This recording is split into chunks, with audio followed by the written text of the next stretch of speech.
Okay, first off, this is the Dork Patrol podcast, and I got as a guest with me Lando from Decadence Comics. You want to say hi, Lando? Hi, thank you for having me. No, thank you for accepting the interview. You're known for the work with Decadence and all this independent work, independent science you edit by yourself. Decadence is collaborative work, right?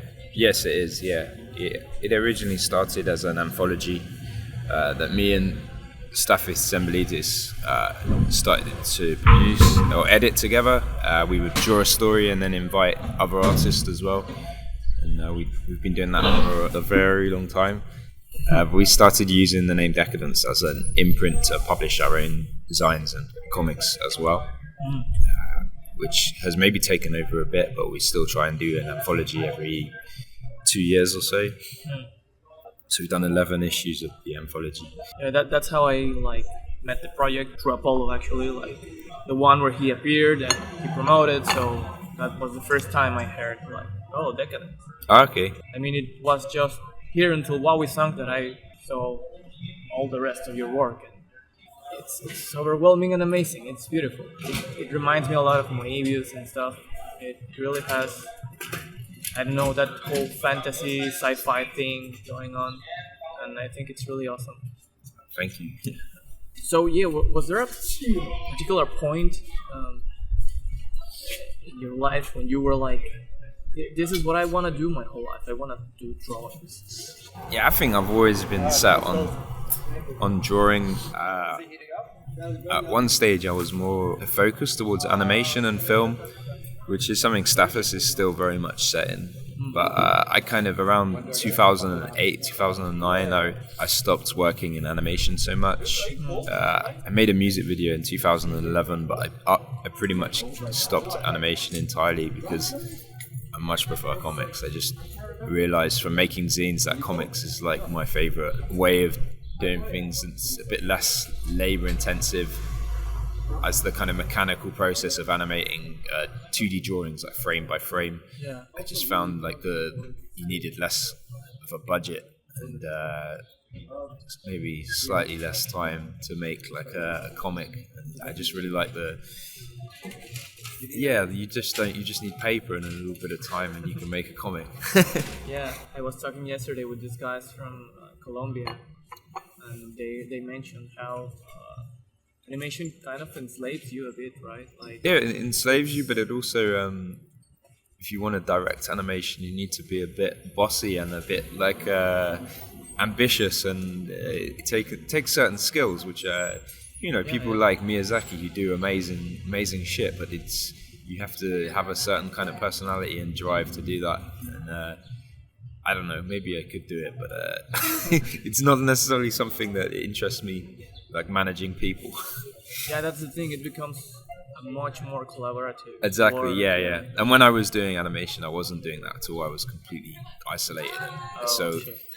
Storyboarding, painting backgrounds and tracing, and I worked on like a 20-minute film for about 4 or 5 years, and it would have been like another 4 or 5 years to finish it, and I was like, nah, I'm done. Like at the time I was like really frustrated with the project because it was already kind of written and the vision was already sort of cemented. All I had to do was like trace it and color it and stuff. So it was kind of good because when I quit, I had like such an energy to like throw into making comics, and that's probably when I made my first. I think I made one before in 2004, but I made my first like home printed mini comics. I made like 3 in a row, which were called like the untranslated comics. And, they were quite simple, like line drawing style with no tones or anything. Just short sci-fi stories, I guess. So comics were kind of, they happened in a way. You were doing the animation thing, and I had already started doing comics because we'd done our first anthology 2003. We'd managed to do one like every year at that stage. So when I stopped animating, it was around 2008. I think that was around Decadence 6 and 7. Like that was when yeah, I mean, it was already there, but then I was like, actually, comics is what I really enjoy doing. And I think around 2007, 2008, I went to the first zine fair and actually presented it to people. I think we put our stuff in our anthologies in shop before that, but this was the first time I took it to an event and kind of met people face to face and kind of realized that people were, at least a few people were interested in reading the kind of comics we were making. It was like quite an interesting just surprise that people were interested in the different types of people. There were like older people who had read like 2000 AD and Heavy Metal magazine, and they were like, they hadn't seen anything like that for a few years. And they were like, oh shit, like people still make sci-fi comics like this. But also like younger people were interested, and the scene in the UK for comics was very small at that time, and it was just starting to take off, and everyone was at the same fair, so there were a lot of like it's all good, but like comics that were really far away from what we were doing, and it was a bit intimidating to turn up to the events, and there were lots of webcomic type stuff and kind of humor, cute nerdy humor stuff, which is it's fine, but like it was quite weird, like maybe how do we fit in this, but we did, and it was great. You never really took advantage of that, or that webcomic. It was kind of a wave, right? Like definitely around 2008 it was like a big thing with Americans, and I guess it also happened there. And I think it's so I've had friends that have been doing webcomics, and Toronto is the main festival that those guys would come to actually. A lot of UK artists had like an audience here back then in like 2008, 2009, and they would come over to TCAF, but we were like, we were babies at that time. We didn't really know we'd never taken our comics abroad or anything, and I don't think anyone would have heard of us. And we were terrible at like, we had no web presence or anything like that. We had a MySpace page, probably. Are you very obsessive about planning your stories ahead? No, not at all. Sometimes I have a clear idea, and sometimes it's a fucking mess. Yeah, because I was thinking about this whole thing with animation that you said, that it was set in stone and all that was all the fucking work. Yeah, that's true. Yeah, I feel like that sometimes with comics, like when you have like, for example, a script. Yeah. It can become like, oh no, I just have to draw the thing. I never write, so it's always been a storyboard. You just do draw. Thumbnails and storyboards, yeah. But I did find it easier with animation, just because you kind of work it out. I think the best animation, the projects I enjoyed the most were where I had a soundtrack already, so that already set the pace and made it a lot easier to edit.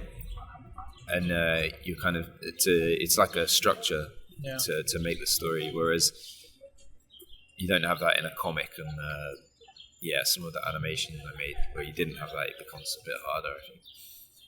How do you work that out in a comic? Like the whole rhythm, it's just the thumbnails. You try several. I don't know. It depends. Like different projects have been worked in different ways. Like often I don't know how the end's going to be.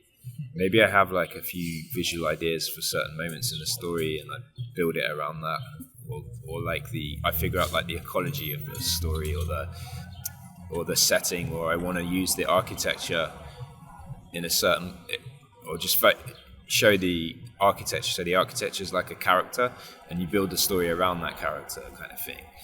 You have just cool visuals in mind, and or just like a physical structure or environment, and so the story is like showing different angles and characters interacting with this environment.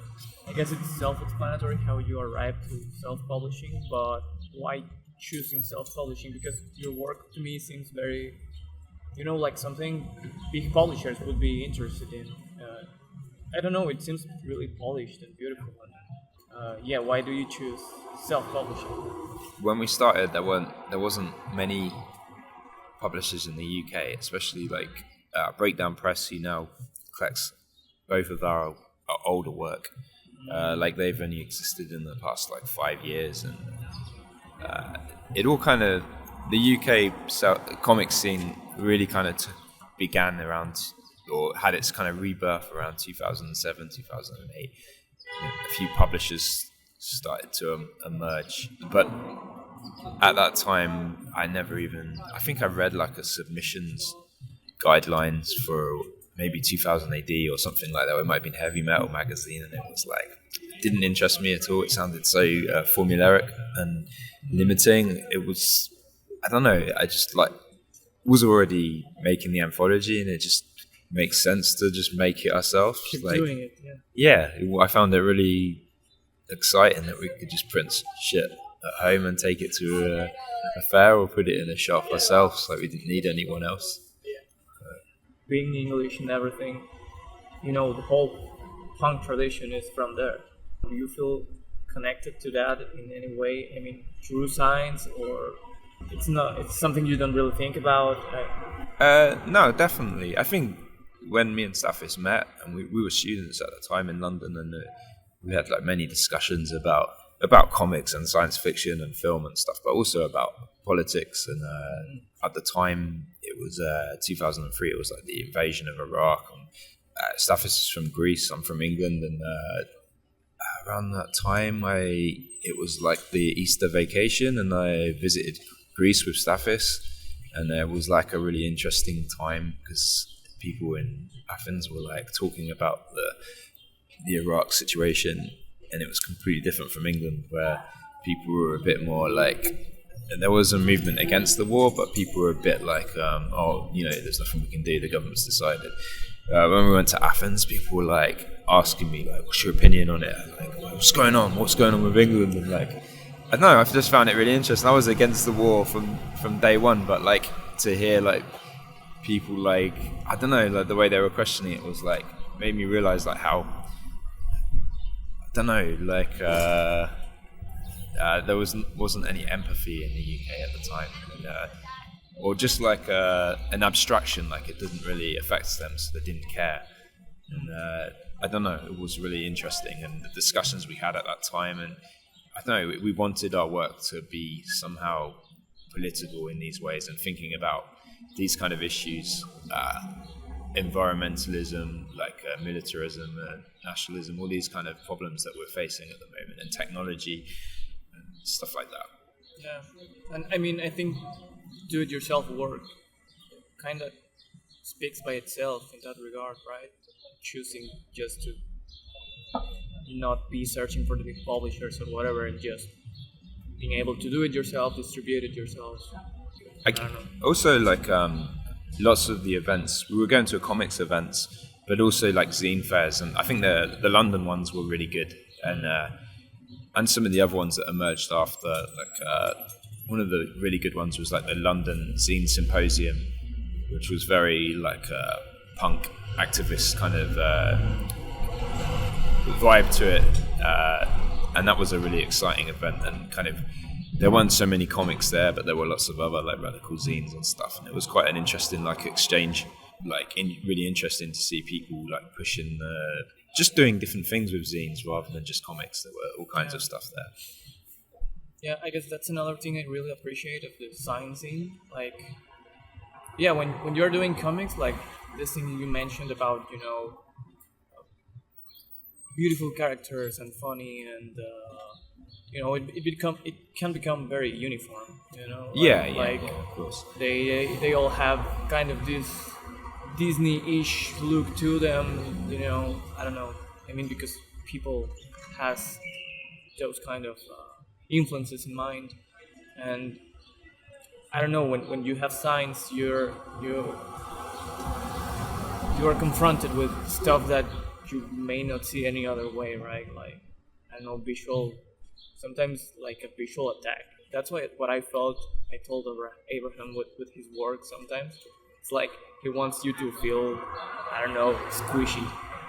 And something different, not just like a gentle kind of. Not just it's so. Something a bit more challenging and not so clear. And yeah. I mean, I feel the same with your work. It's challenging because it asks for immersion, right? For you to kind of check the details, and there's not much dialogue, or I don't even think there was dialogue, right? I have done some comics with dialogue, but I mean, it's sparse, so mostly it's been silent. Yeah, it's right.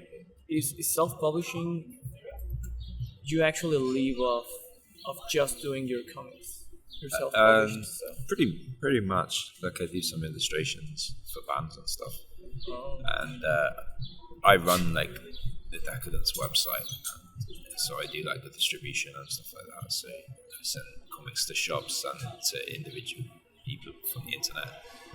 So it's kind of like free ways of making money and or just surviving, not making money.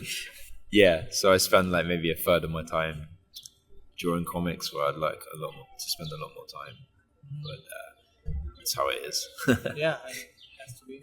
But I get to travel and like Yeah, I mean, like I enjoy making the anthology and working with other artists and things like that. yeah, but it is. I mean, it's feasible. It's your career basically.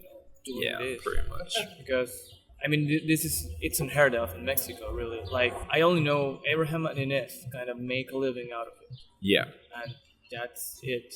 But it's impressive looking from outside because we don't really get that much of a chance. Like I was able to make a strip because I do design work and shit. yeah, I mean, I don't really love that, but I wanted to see and not just be told about. I wanted to see like the bigger picture. yeah. I don't know. Some people are like way more competent at like promoting themselves and Maybe making it's money out of comics. Like there's definitely when yeah, you can do it, but like it's hard work. Like and it's there's so many factors. There's luck and like where you are and stuff. It's a hustle. Like and sometimes it burns me out a bit, but like other times it's like really nice, especially when you go to an event and you have something like brand new. This is like the best. On this trip I had like all the same shit, so you kind of felt that you have this kind of weird feeling like of guilt. But like I've never been to Canada before with my comics, so like most people have never even seen anything, so it's like it's not a problem, but you have this weird kind of like I wish I had some fresh. Yeah. Because there's many people with like fresh zine at the festival. I also, I mean, that's what I get a kick of when someone opens the comic and I see them like reacting to it. I think that's the best part of doing the whole independent work and going to the events and everything. Oh yeah, how was While We Sunk or TCAF? I mean, It was great. Like I think it was nice the way it was a curated section of the festival that had like it was all good stuff there, and it was all like comics that are kind of a bit more experimental and just a bit different, but it still felt very diverse and varied. It didn't feel like it was all the same stuff. It was definitely more experimental and less I don't know. I mean, there was definitely amazing shit throughout the whole festival in the other rooms as well. And I don't know, I've been to festivals that kind of mix up everything. Maybe I could compare it to Fort Bubble Festival in Leeds in England, which is maybe the biggest UK festival, and it kind of has a similar people attending, but it doesn't have that kind of curated alternative bit like the Wowie Zonk, and I think I found it better to have something like that. yeah, it was. When everything's mixed up, it becomes a bit lost, and it's nice to have kind of an art alternative comics section.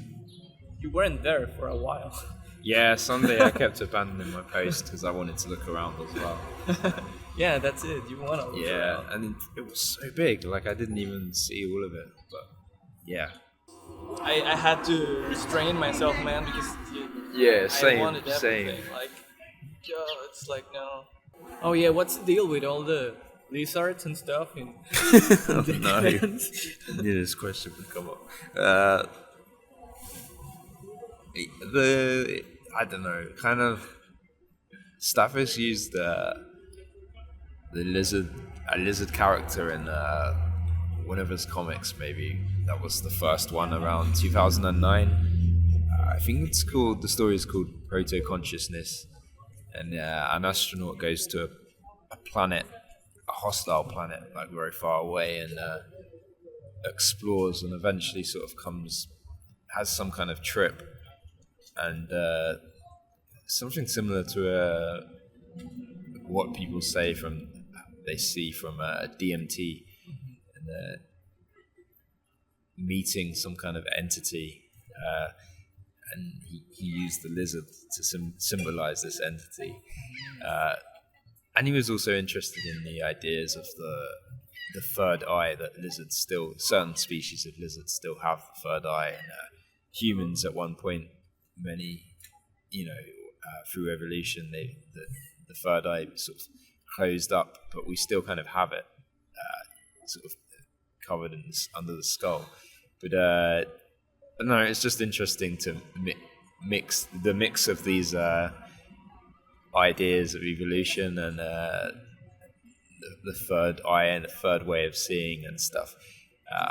I hadn't used it so much in my work, but it just somehow became like the symbol of decadence, and then we had to get an intern to work for us, helping run Decadence, and it just happened that he was a lizard, and they were a lizard, so we ended up with a lizard intern running the social media account and the warehouse, and it's just become. I mean, it's in the shirts now. Yeah, and the fashion became like the brand fashion label. I don't know. I kind of get in trouble for it a bit because I've exploited the symbolism a little bit. Staffers is not 100% happy about this, but I don't know what to say. I made a comic with them in as well. Yeah. And that was started off kind of because Staffers is using a lot of symbolism and alchemy and these kind of pseudo-spiritual kind of processes of disembodiment and things like that. And I hadn't really done comics like that, so I was maybe trolling a little bit. I made this webcomic called The Four Reptiles of the Apocalypse, and I was using these characters and ideas of disembodiment and stuff. Is it still online? Can we read it? Yeah, it is. It's on my Tumblr, but I also print it now. It's the first like Decadence University Press zine I made, which is like the recent format I've been putting out all my zines. Mm-hmm. This one was like A5, but all the more recent ones have been like A4 riser printed. But the first one, The Four Reptiles, is like a small one. But as I was trolling maybe a little bit, but I actually really got into it, and it kind of had some logic in the end. So it was quite a fun project to do in the end. So it worked out. It rounded off. The story somehow worked out in the end. But it's maybe like one of the more funny zines I've done, and goofy. Like, I don't know, all these spiritual things, like, it's weird because it doesn't really matter if they are true or not. It matters how they help you work, right? Yeah, it's like a process. Yeah. Because I find a lot of us are kind of interested in that kind of stuff, sort of in an ironic way, but then we kind of get into it. Yeah, for sure. You know, like tarot and shit, I don't know. Oh, tarot, cards. tarot, yeah. For sure, yeah. Oh, I didn't even ask you about, like, the whole Dungeons and Dragons thing. Yeah, what about that? Do you want to record it? It's still recording. Oh, shit, you didn't tell me. This was just fun. I don't know, I was playing Dungeons and Dragons with, I played it when I was like 8 or something with my family, but we were too young to really get it going. My dad was like the reluctant dungeon master. I think we only had like one session, but we still got the original like starter set with like a module, and I just loved looking at them when I was a kid, and still do now. Like the art style of the illustrations is fantastic. And anyway, we started playing with Simon Hacking, who's one part of Breakdown Press. He's a dungeon master, and he was working in a central London comic shop where kind of Breakdown is unofficially based. And some of the staff there and other Breakdown artists would play D&D there. We only had like 3 or 4 sessions, but it was fun, like to play it as an adult, I guess.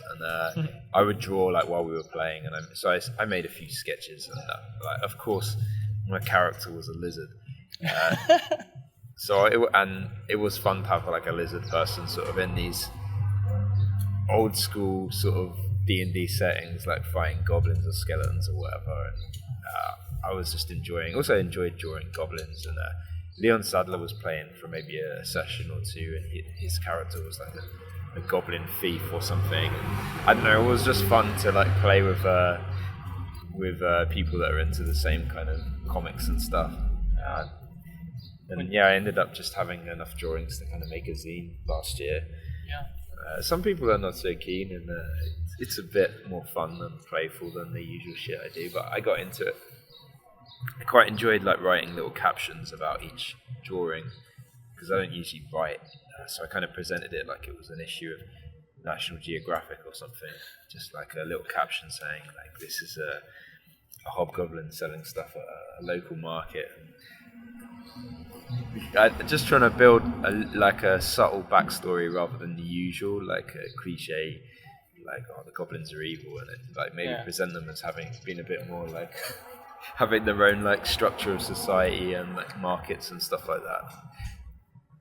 D&D is like D&D massively popular though. Like at TCAF there was loads of cute D&D shit going down. Like that's a whole genre, I think. Cute D&D. Like I mean, yeah, it's all good. When you were a kid, you played with, like, you mentioned your dad, but do you have like brothers or something? Yeah. Like me and my brothers, we were all young. My older brother's two years older than me. I'm not sure if my little brother played. He's 3 years younger. So yeah, maybe my mum played, but she definitely didn't want to. And I think I've still got the character sheets, and my mum is like, she wrote like subtle like things in there, like, you know, when can I go? So you have like an older brother and a smaller older brother and a smaller brother, yeah. You're the middle. Yeah, my little brother used to make comics. He was actually in the first few episodes of Decadence, I think. Was your big brother like an influence on like, you know, giving you comics and stuff like that? He was definitely buying more comics than me. Like, like in the 90s there was this small manga boom, and cool. Also with like videos, like he would buy a bunch of like VHS videos of like manga that was translated, like Tank Police and things like that. You know Tank Police? It's like based on a comic by Masame Shiro. Did Appleseed, Ghost in the Shell. Yeah. Like, and he used to buy more volumes of manga. Like he had a whole run of Maison no Cuckoo by Rumiko Takashi, I think. Rumiko Takashi. Yeah, it's quite a gentle kind of sitcom manga, but like not really my usual thing. But I like really fucking enjoyed it, and it's like 15 books or something.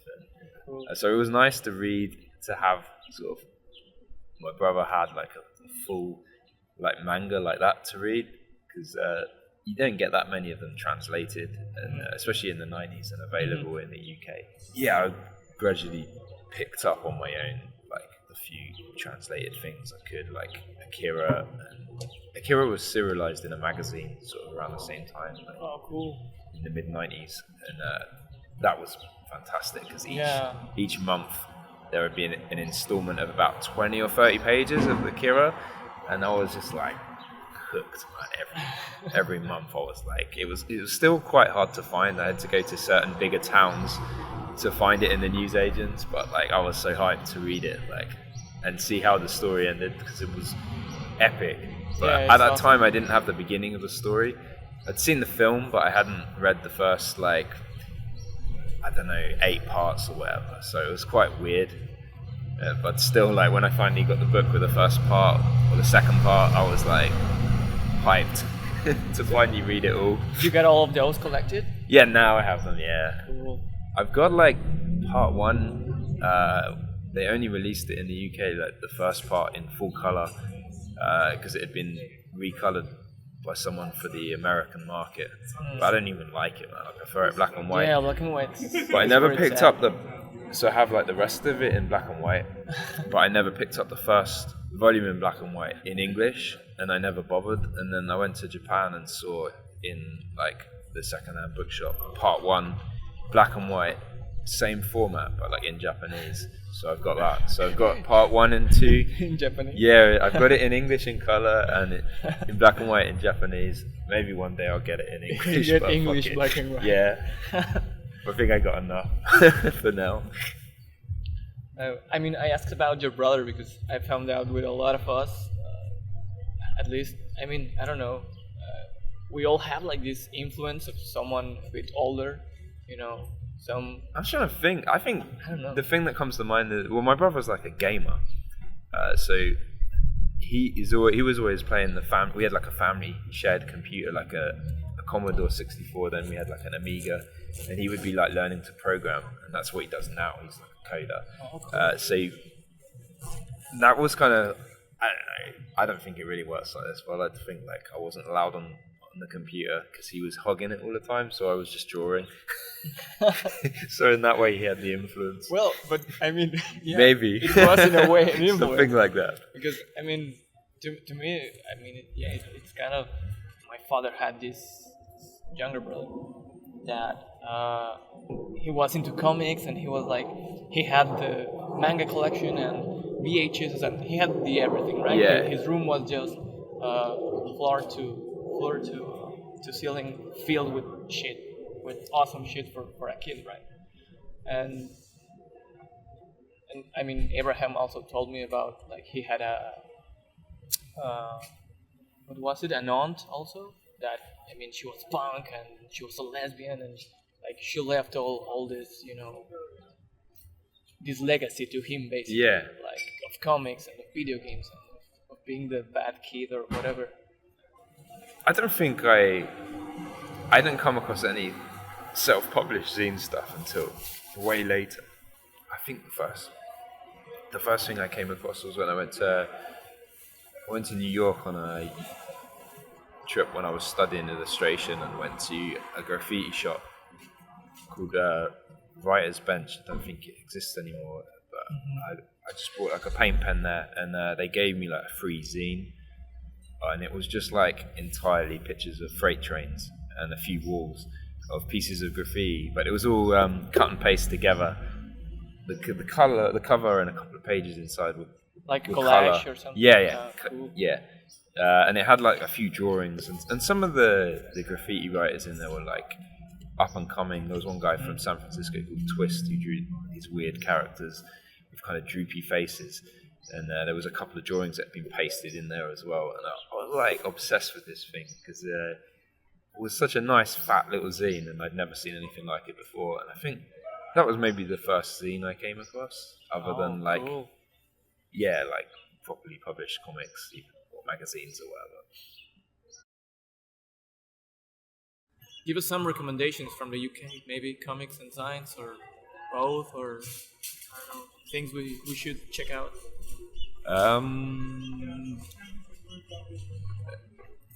Anyone who's been in Decadence, but no, there's so many good people, man, in the UK. Like obviously, Breakdown Press, who published work, always doing like interesting stuff. Whether it's like they did a book called I forgot the title. But it's like After Man. It's about like the evolution of the world, like after if humans weren't there, and the kind of crazy potential for animals to evolve into something a completely different ecosystem. But they also do like alternative manga from the 60s. They've done zines from a bunch of people like Connor Williamson, Connor Schulte, Inez, Lala Albert. So they also publish a bunch of us from Decadence, like John Chandler. They're trying to do a book of Leon Sadler's stuff. I don't know if you're familiar with his work, but he's doing really interesting zines and comics as well. and there's so many good people. Like, Well, if you want just to tell us where to find Decadence so we can get it yeah, for sure. Decadence Comics. everywhere. Yeah, Instagram and Twitter, and Even your site is the Decadence site is Comics. www.decadencecomics.com. Okay. And all of your work is also there, right? Like you don't have your own. No, yeah, that's the collective. So Okay. both me and Staffs have our zines there, and we sell a breakdown book as well there. Perfect. Well, thank you so much, Lando. Thank you for It was awesome meeting you, meeting your work. hope to make it to Mexico City. Let's hope you sometime. can make Yeah, it to Mexico. that would be rad. Okay. Well, thanks. Thank you.